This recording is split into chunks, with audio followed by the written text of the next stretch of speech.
Komið þið sæl og verið velkomin í þennan þriðja þátt af Auðæfum hafsins. Í þættinum í dag þá ætlum við að einbeita okkur að útflutningi á sjávarafurðum, en þær hafa verið verðmætasta vara sem Íslendingar hafa átt í gegnum tíðina og eru enn. Ef við skoðum til dæmis útflutningsverðmætin á liðnu ári þá skiluðu sjávarafurðunum 270 milljörðum íslenskra króna. Við flytjum út fiskinn, frystan, saltaðan, þurrkaðan og auðvitað ferskan. Ferskifiskurinn skilaði árið 2012 45,5 milljarði.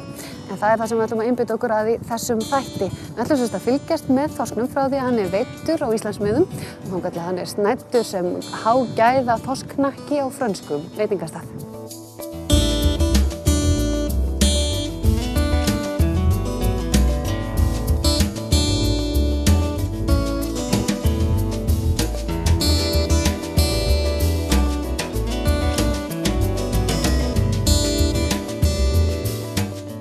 Flutningur og dreifing lykilatriði í ferskum fiski. Ef þú hefur það ekki upp á það að bjóða þá ertu bara ekkert í sérstaklega góða mál. Það skiptir máli, hver dagur skiptir máli. Þannig að, og auðvitað kostnaður við þetta og annað slíkt. Þannig að við þurfum að vera alveg á tánum að fylgja því eftir. Og við Íslendingar erum ekkert neitt rosalega vel settir með flutning því að þetta náttúrulega eyja og þar af leiðandi og ferðir frá landinu með skipum eru ekki eins tíðar eins og við vildum hafa. Þannig að við þurfum að nota mikið flutningskerfi flugfélaganna og það ekkert endilega alltaf auðvelt. Þegar við vorum hér einu sinni í vandræðum, þegar erfiðishátíð var haldin, þá fréttum við þarna Sigurrós með flugvél. Mér þótti náttúrulega stórmerkilegt að íslensk hljómsveit skyldi hafa hér eina stóra flutninga af flugvél, stadda á Keflavíkurflugvelli. Og þegar við fréttum af þessu á sama tíma sem við vorum í vandræðum að koma fiskur á landinu, þá fórum við alltaf strax í málið og fengum hann pláss fyrir 4.000 kíló innan hljóðfærin. Þannig að þetta bara svona dæmi það að fólk alltaf vakandi, alltaf að vinna í þessu, leita leiða og þetta náttúrulega endar ekkert þó að við komum fiski í flugvél til Kaupmannahafnar. Þá þarf að koma þeim fiski áfram til Boulogne í mörgum tilfellum í Frakklandi. Þannig að þetta ekkert, þó að fiskurinn fara á Köln, Kaupmannahöfn, London og svo framvegis, þá náttúrulega eftir að koma honum fyrsta leið, það náttúrulega koma honum suður og síðan þarf að koma honum áfram til Frakklands. Þannig að þetta svona, það svona líf alltaf í þessari deild sem við köllum hérna logistík eða flutningadeildin.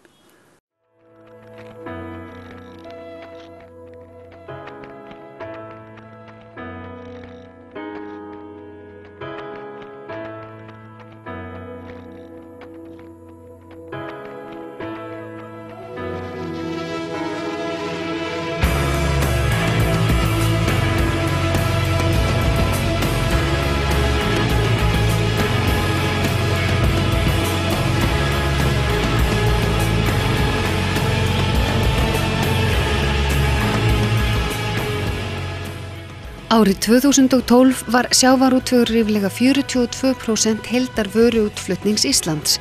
Ef horft til einstaka fisktegunda þá þorskurinn mikilvægastur og má með sanni segja að saga sjávarútvegs á Íslandi hafi í gegnum tíðina meira eða minna snúist þorsk, með örfáum undantekningum þó. Á síðasta ári var þorskurinn einn og sér yfir 13% af heildar vöruútflutningi þjóðarinnar.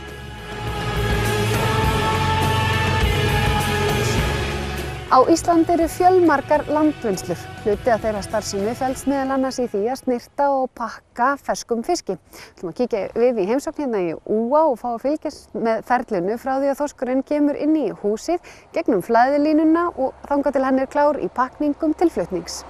Já, hérna erum við að horfa á einn togarann okkar sem að koma hérna með einhver 700 kör og þetta bara hérna, kemur hérna og landar aflanum og hingað inn í móttöku. Inn í kættirými.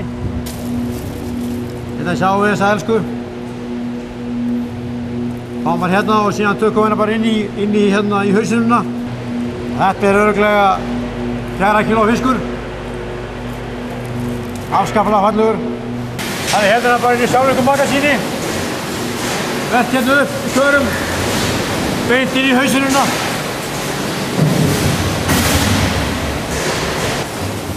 Þetta eru 2 menn á hausablandaðinn. Þannig að við hausum allan fisk og síðan flokkum við hann.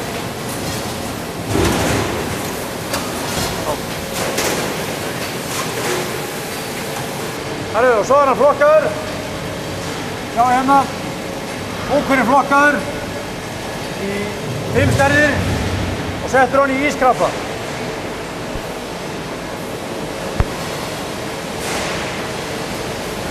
Þannig að við reynum að hafa þetta hérna í kringum 0 gráðurnar. Svo bara fyllt við skarið og svo hann settur hérna á lager með nýðum frá. Sjá hérna númer á karinu og síðan þyngdin, hauslaus. 1,1–1,9 kg, kaldbakur, Barentshafi, 13. apríl. Þyngdin, meðaltali í þessu og tíminn og dagurinn og árið og... Þetta er þessi rekjanleiki sem þetta er að tala um.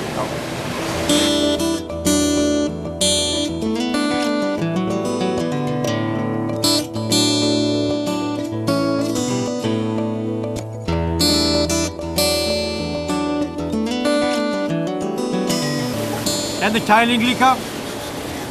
Hann er leiðið búið á flakan, þá er hann kældur aftur. Bæði í rennunum hérna er hann kældur og svo í sníklunum hérna er hann kældur aftur. Það sem við röðum úr hérna upp á skurðarvél og það er sporðurinn tekinn af.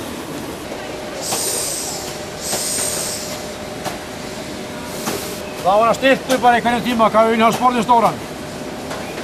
Það getur verið frá 60 grömmum upp í 150 grömm. Sporðurinn er farin hérna. Er þetta með svona geislum sem þetta er skorið? Já, þetta er viktað og síðan er skorið. Hérna er hnakkinn skorinn frá. Settur hérna á sambal yfir dunnin í 3 eða 5 kg. Sett frá okkur daglega, annað í flug eða sjófrakt. Hendinn á markað yfir og Frakkland og allt saman fest. Þetta eru bara einfaldlega bestu bitarnir, þetta er svo lundin. Þetta er lundin, já, þetta er lundin. Og þetta verður bara snætt til dæmis út í Frakklandi bara hvenær? Já, það er talum að sé ekki mikið meira en 3 dagar. Þetta eru 5 kg kassa, þeir eru bæði með 5 og 3. Já, við erum yfirleitt að vinna í 5 kg og 3 kg og vinnum aðeins í 10 kg. Og hann er hérna brettir að fara bara núna klukkan 4 á Keflavík. Eða þessi bretti öll. Keyrt suður í kvöld. Eins gott að færðin væri góð. Já, það má ekkert blika. Þetta náttúrulega skiptir öllu máli upp á flugið að gera að pakningarnar séu í lagi. Þetta má náttúrulega ekki leka eða... Nei. Þetta er eitthvað þessu, þetta er náttúrulega mikið að fara í fraktflug en alltaf eitthvað er að fara í farþegavél á hjólið. Þá þurfum við að póka þetta. En það er stætt náttúrulega að við setjum í frauðplastkassa, frauðplastmók og honná, það er ísmót á milli og plast og þurrís, þannig að það gengir rosalega vel frá þessu. En það er svo að munur hvort þetta er að fara í frakt eða farþegavél? Já, ef það er farþegavél þá þurfum við að póka þetta. Það setjum pókað utan yfir. En þetta er að fara hérna í fraktvél hjá okkur. Þannig að þetta er kært mjög vel.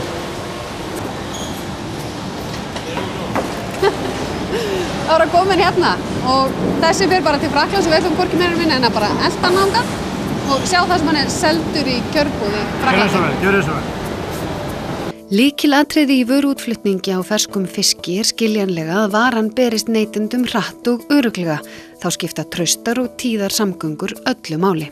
Sko það að við séum lítil eyja stödd hérna upp í Ballarhafi, að það kallar náttúrulega það að við höfum til dæmis bara gagnvart Noregi sem er stór og mikil samkeppnisþjóð við okkur. Þeir hafa alla landflutninga fram yfir okkur. Þeir taka rosalega mikið með trukkum frá Noregi og inn á meginlandið. En við hér erum algjörlega háð sjófrakt og flugfrakt. Og ekki síst vegna þess að við erum orðin svo stór í ferskum fiski að þá þurfum við að treysta á reglulegt flug og þetta magn er alltaf að aukast og aukast og aukast. Þannig að frambúð á flugum er bara að verða, í sumum tilvikum hjá okkur, það er að verða svona ákveðin grensa á því að við komum fiskinum á markað. Það er ekki hversu mikið við getum framleitt, það er heldur hversu mikið getum við komið út í markaðinn.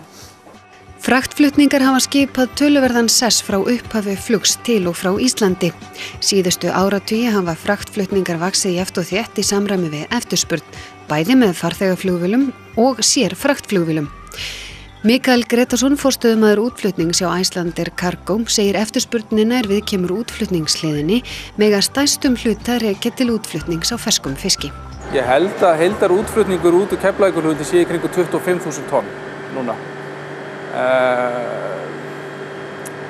Svona 95% af því fiskur.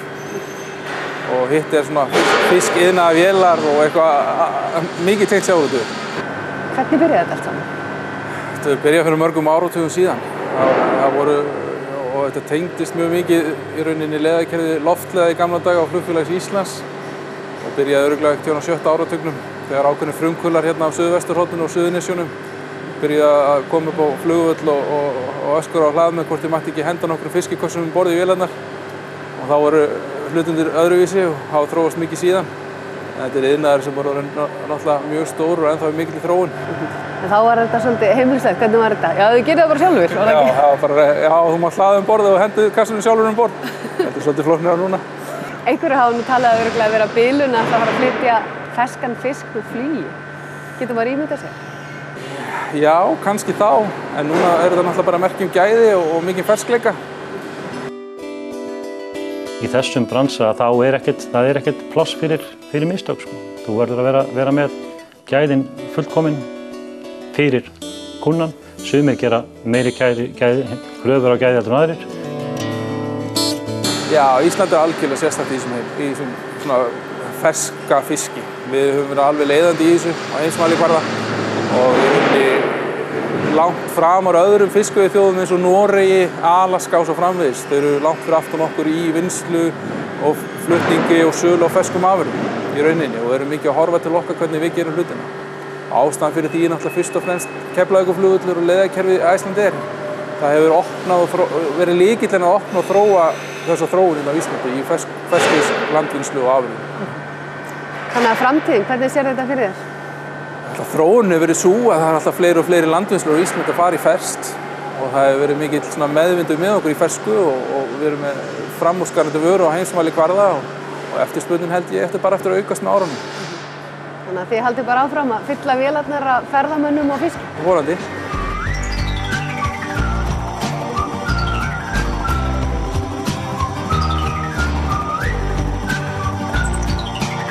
Þannig að þegar við erum á leiðinni einhvert í frí að þá er mjög líklegt að þessi fiskur borð. Icelandair Cargo selur frakt á 35 áfangastæði í heiminum og flestir þeirra eru fluttur fiskur á. Og þannig að það er ferskur fiskur frá Íslandi víða í heiminum og í flestum flugvélum Icelandair og Icelandair Cargo. Ladies and gentlemen, welcome to Paris. Your local service time is 2:1. Please remain seated with us. Við Íslendingar flytjum mikið af þorski hingað til Frakklands. Það er ótrúlegt til þess að hugsa að yfir 300.000 manns snæði íslenska þorsknakka í viku hverri hér í Frakklandi.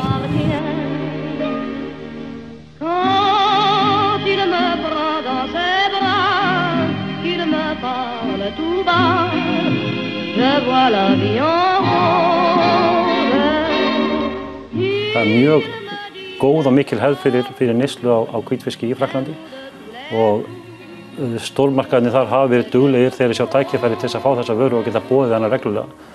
Það sem er kallað að promóta. Þannig að þú getur verið með margar vikur árið þar sem þeir eru að keyra á slíkar promósjónir sem að þýðir það að þeir geta hreyft mikið magn.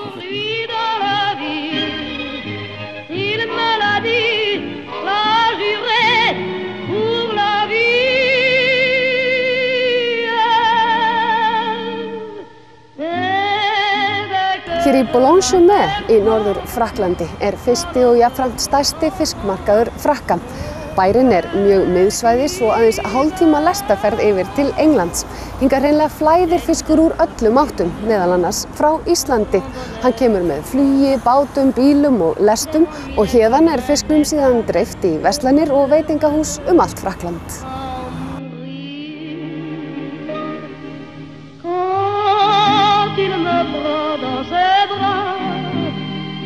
Parle tout bas, je vois la vie en rose.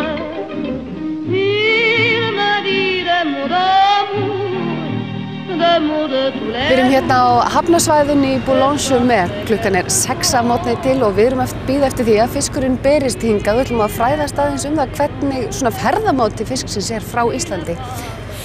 Tell us a little bit about how the fish comes here.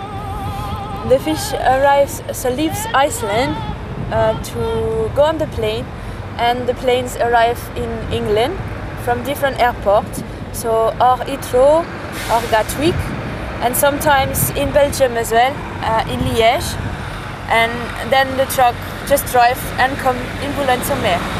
What's the most important thing in the transportation? It must be to be fast. Yeah, the quickest the fish arrive, the better it is, because of the freshness. The fish is really important to be in France as quick as possible.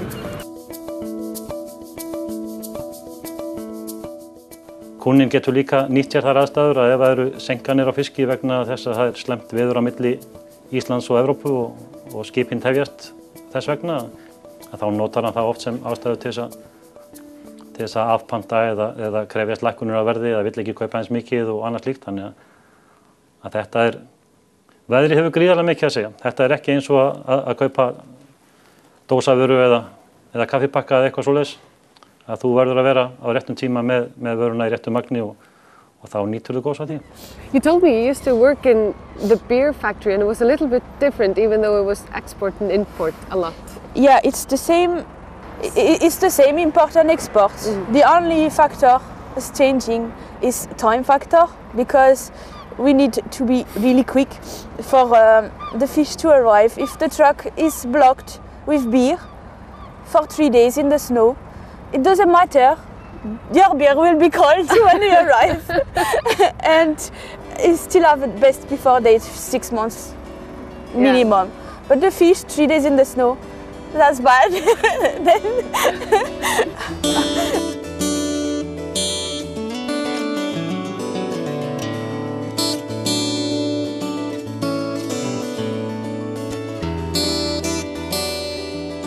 So now we're in the warehouse and the fish is arriving. Yes.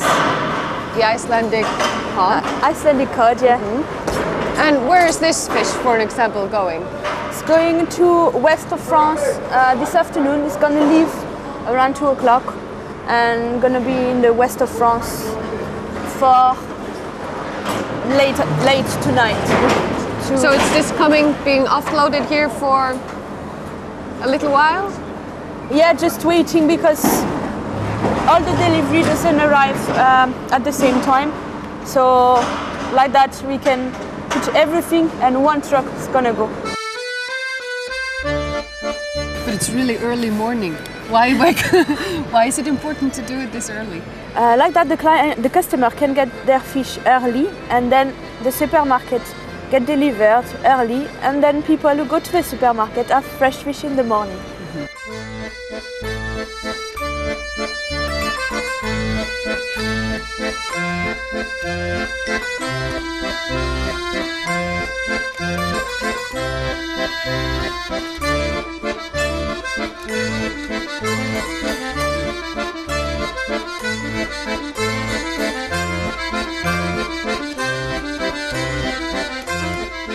Og hingað hann síðan kominn, íslenski þorskurinn í eina stærstu verslunarkeðju Frakka, Ocean.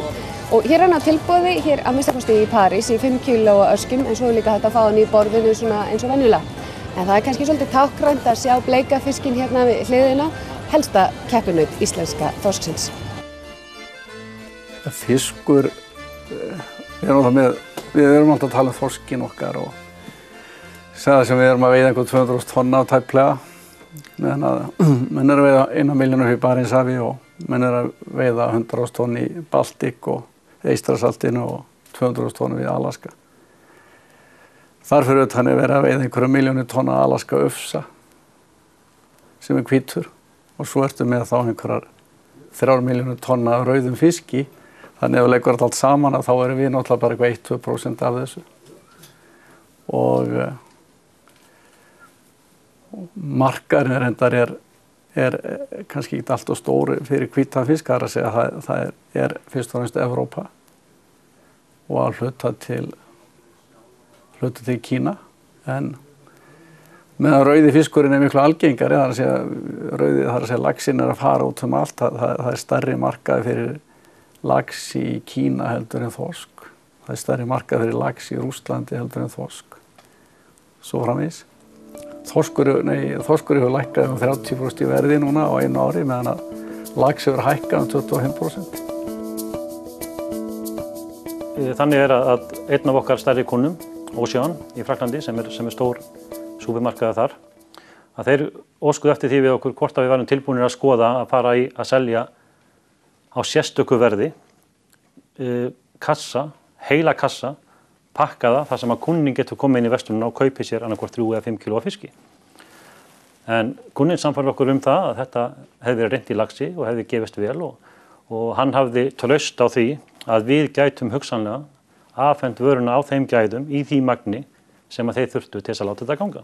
Fiskurinn mátti ekki vera eldri heldur en ákveðið gamall og það þurfti að koma honum út með sem skemmstum hætti og þá var flug eina leiðin. Og þá komum við náttúrulega mikilvægi flutninga að þá þurftum við að hafa samband við öll þau flugfélög sem voru fljúgandi frá landinu á þeim tíma og reyna að koma fiski fyrir þar. Því að þetta endaði með því að vera í kringum 40 tonn og fraktvélarnar tóku þetta ekki allt saman og þá þurftum við að koma þessu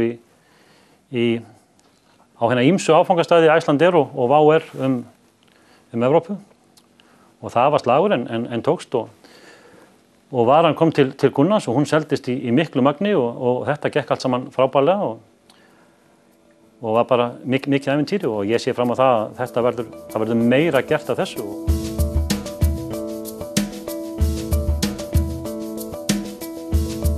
So do the French people come here to buy fish? Yeah, they come to buy fish. They are really good eater, and they search really cheaper products because it's difficult to buy food here. Then they can buy like 3 kilo cases. Yeah, of course, they can.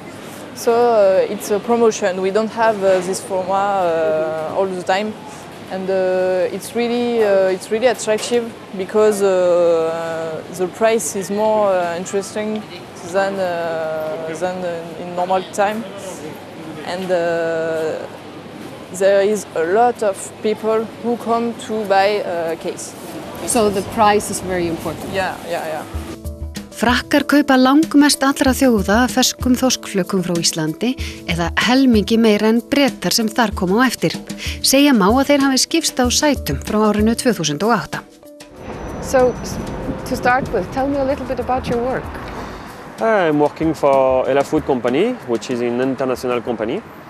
And my work is, I'm working for Ella Food like a manager of the Ella Food France, manager and sales manager of Ella Food France. I'm buying the fish, especially the fish from Iceland, and fish coming from USA. Lobster, live lobster, scallops, and fish, skate wings, monkfish, and so on. So tell me, how much and why do you buy fish from Iceland? Last year we have bought 1,000 tons of cod loins from Iceland to the Ice Fresh company. And why? Because this is since a few years, it's a very fashion fish in France. It's very easy to cook, white fish without bones, and this is a famous fish now in France. You can find this fish in all the supermarkets. And the fish is expensive in France. Yes. Why do you think it sells anyway? Because it's maybe everybody's pushing the fish like a diet product with omega-3 and so on, and they think it's good for the health of the people.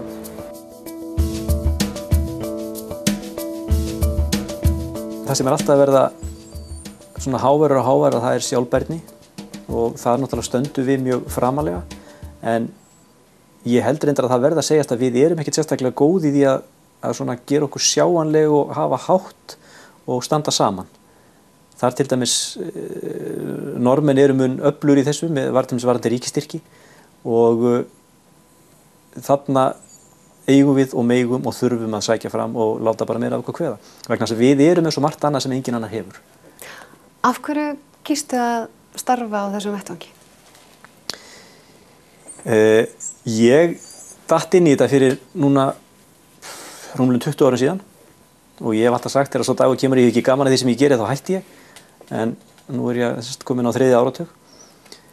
Fyrir mér þetta er svo lifandi og skemmtilegur iðnaður. Þú ert með allt í þessu, þú ert með hráefnisöflun, þú ert með tæknimál, gæðamál, framleiðslu, markaðsmál, flutningamál, fjármál og svo kannski það sem mér finnst einna skemmtilegast að þú ert með svona alheims umhverfi og við erum að selja í flestar heimsálfur og við erum í samskiptum við fólk út allt og þetta allavega heldur okkur og mér vakandi og sofandi líka. Every time I go out to your place, you gone fishing. How you know? But there's a sign upon your door. Gone fishing. I'm real gone, man. You ain't working anymore. Could be. There's your hoe out in the sun, where you left a row half done. You claim that hoeing ain't no fun. But I can prove it. You ain't got no ambition. Gone fishing by a shady, wadey pool. Shangri-La, really la. I'm wishing I could be that kind of fool. Shall I twist your arm? I'd say no more work for mine. Welcome to the club. On my door I'd hang a sign. Gone fishing instead of just. Þessi þorskur var hugsanlega veiddur á Íslandsmiðum fyrir 3 sólarhringum síðan og flogið hingað til Frakklands í gær og nú er hann bara kominn á diski minn. Spurningum að smakka. I was probably tied up at the studio. You weren't tied up, you dog. You was just plain old gone fishing. There's a sign upon your door. Pops, don't blab it around. Alveg dásamlega ferskur og góður. I got me a big one staked out. You ain't working anymore. I don't have to work. I got me a piece of Gary. Cows need milking in the barn. I have the twins on that detail. They each take a side. But you just don't give a darn. Give them 4 bits of cow and hand lotion. You just never seem to learn. Man, you taught me. You ain't got no ambition. You're convincing me. Gone fishing.